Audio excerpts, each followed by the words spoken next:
Hello दोस्तों, welcome to googly word. दोस्तों, आज हम पढ़ेंगे ईवीएस के पार्ट 5 के बारे में। इसमें हम प्रमुख रूप से जानेंगे कुछ जानवरों के बारे में और कुछ पक्षियों के बारे में जो हमारे एग्जाम की दृष्टि से बहुत ही महत्वपूर्ण है। तो चलिए स्टार्ट करते हैं। सबसे पहले हम जानेंगे टाइगर के बारे में, मतलब कि बाघ। भारत का राष्ट्रीय पशु।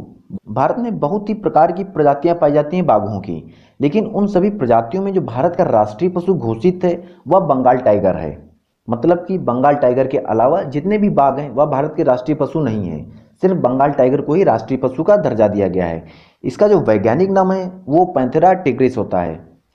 यह एक स्तनपायी जानवर है, मतलब कि यह बच्चों को जन्म देता है। या हिंदी के शब्द व्याघ्र का तद्भव होता है, मतलब कि व्याघ्र इसका तत्सम है और तद्भव इसका होता है बाघ। जो बाघ होता है जब छोटा होता है तो उसे शिकार करना नहीं आता है। वह शिकार करने की कला जो सीखता है अपनी माँ से सीखता है। इनमें एक बहुत खास तरीके का गुण होता है, वह यह होता है कि यह एक दूसरे को उसके मूत्र से पता लगा लेते हैं। यदि कोई जानवर कहीं पर मूत्र कर देता है तो ये मूत्र को सूंघ कर पता लगा लेते हैं कि कौन सा बाघ यहाँ से निकला हुआ है। यह अत्यंत सतर्क जानवर होता है। इतना सतर्क जानवर कि झाड़ियों के पीछे हुए शिकारी के हिलने से हिले हुए पत्ते और हवा से हिले हुए पत्तों के बीच में बहुत ही गहनता से अंतर कर लेता है और जान जाता है कि पत्तों के पीछे कौन है। और इसके कानों की सबसे एक खास बात होती है कि यह अलग अलग दिशाओं में एक साथ अत्यधिक घूम सकते हैं। मतलब कि वह एक साथ दोनों कान चारों दिशाओं में घुमा सकता है। और इसकी गर्जना की बात करें तो इसकी गर्जना इतनी होती है कि एक बार गरजता है तो उसकी आवाज 3 किलोमीटर दूर तक सुनाई देती है। जो अंतर्राष्ट्रीय बाघ दिवस है वह हम 19 जुलाई को हर वर्ष मनाते हैं। बाघ संरक्षण के लिए बाघ संरक्षण परियोजना जो स्टार्ट हुई थी 1973 में स्टार्ट हुई थी। यह क्यों स्टार्ट की गई थी? क्योंकि बाघों की संख्या निरंतर घट रही थी, तो इन्हें बचाने के लिए, इनका अस्तित्व ना खत्म हो जाए, इसके लिए बाघ संरक्षण परियोजना स्टार्ट की गई थी जो 1973 में स्टार्ट हुई थी। वर्तमान समय में सर्वाधिक बाघ हैं वह मध्य प्रदेश में है, जिनकी संख्या 526 है। और इसके लिए जो नेशनल पार्क रखे गए हैं उसमें जिम कॉर्बेट नेशनल पार्क जो कि आपका उत्तराखंड में है, वहाँ पर वर्तमान समय में सर्वाधिक हैं बाघ, जिनकी संख्या 231 है। इसके साथ ही घाना नेशनल पार्क जो कि भरतपुर राजस्थान में है, इसमें भी बाघों को संरक्षण प्रदान किया गया है। बात करें इनकी दृष्टि की तो बाघ की दृष्टि मनुष्य की तुलना में 6 गुना ज़्यादा तेज होती है। दोस्तों, यदि आप चैनल पे पहली बार विजिट करें या अभी तक आपने चैनल को सब्सक्राइब नहीं किया तो चैनल को सब्सक्राइब कर लीजिएगा। बेल आइकन को दबाना बिल्कुल ना भूलिएगा, जिससे हमारे आने वाले वीडियोस के नोटिफिकेशन आप तक पहुंचते रहें। अब इसके बाद जानते हैं हम मोर के बारे में। मोर, इसे हम पक्षियों का राजा कहते हैं। इसका जो वैज्ञानिक नाम है वो है पावो क्रिस्टेटस। आप सभी को पता होगा कि मोर हमारा राष्ट्रीय पक्षी भी है। राष्ट्रीय पक्षी हमारा कौन सा है? नीला मोर। मोर में भी कई प्रकार की प्रजातियां पाई जाती हैं, लेकिन जो नीला मोर है वह हमारा राष्ट्रीय पक्षी है। और भारत के साथ साथ यह श्रीलंका का भी राष्ट्रीय पक्षी है। इसके जो पंखों में डिजाइन बनी होती है वह रुपए की आकृति जैसी होती है, जैसा कि आप पिक्चर में देख सकते हैं। यहाँ पर आपको रुपए जैसी आकृति दिखाई देगी। सबसे खास बात होती है मोर की कि यह घोंसला नहीं बनाते हैं।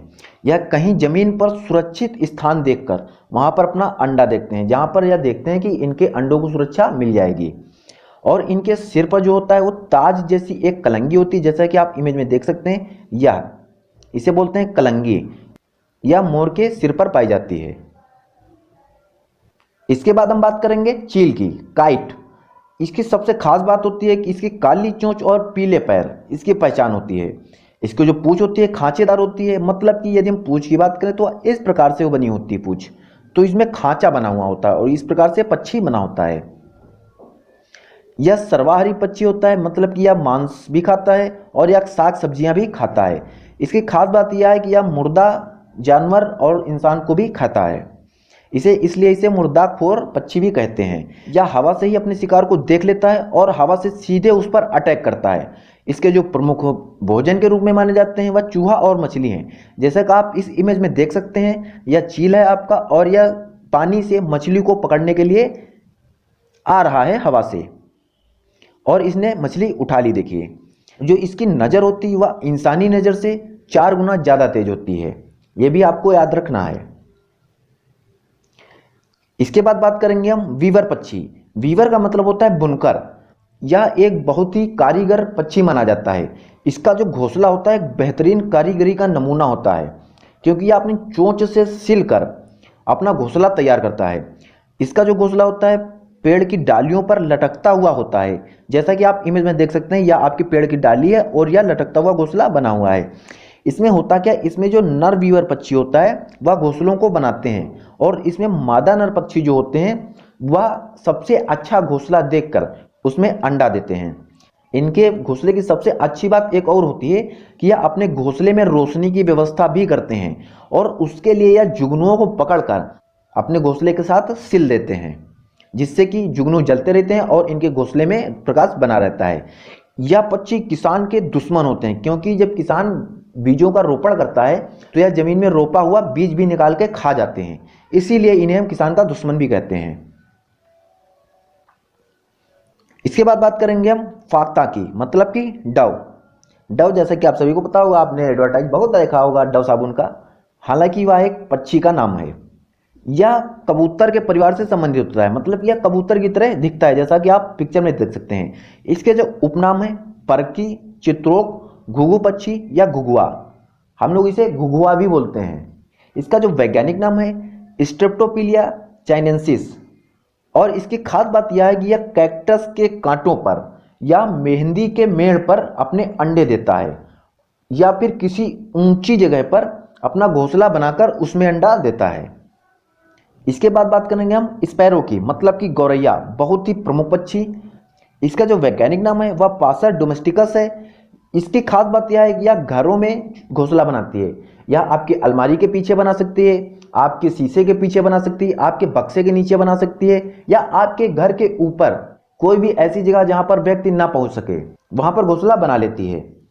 इसका जो घोंसला होता है वह घास फूस का पूर्णतः बना हुआ होता है।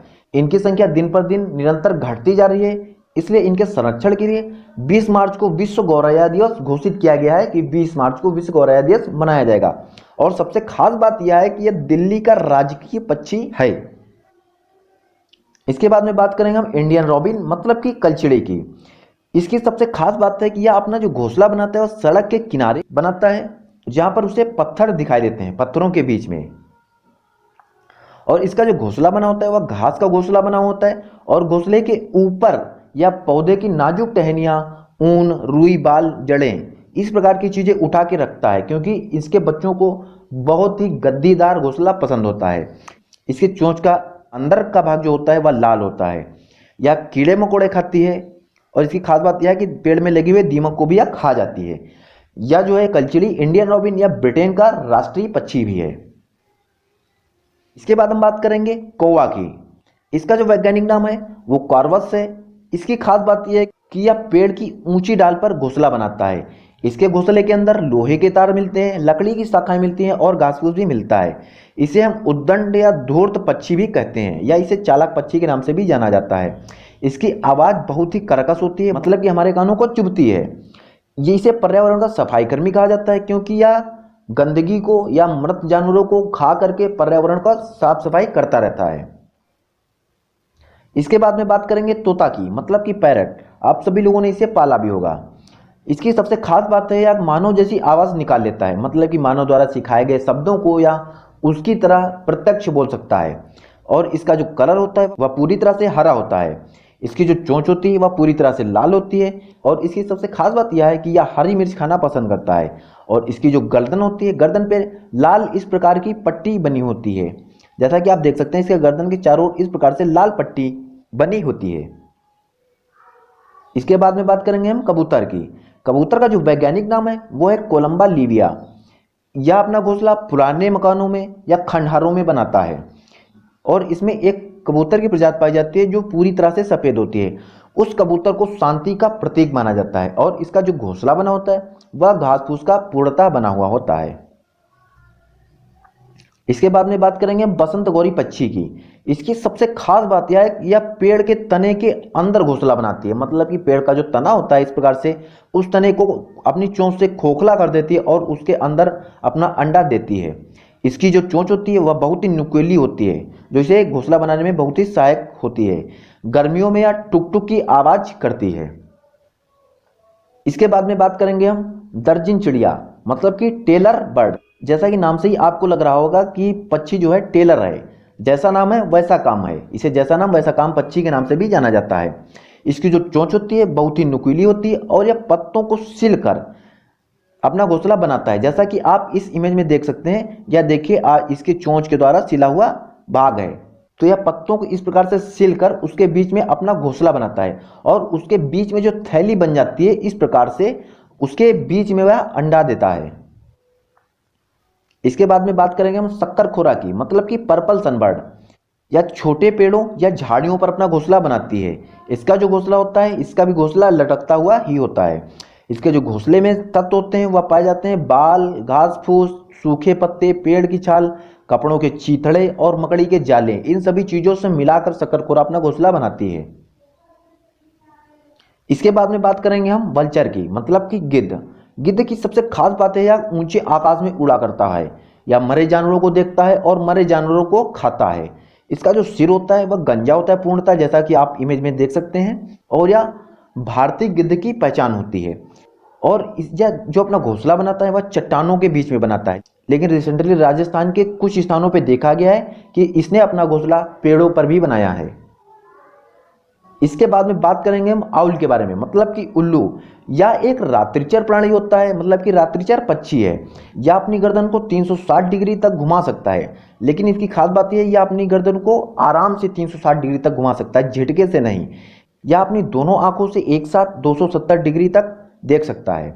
इसका जो प्रमुख भोजन है वह चूहा है और यह सबसे बुद्धिमान पक्षी भी माना जाता है।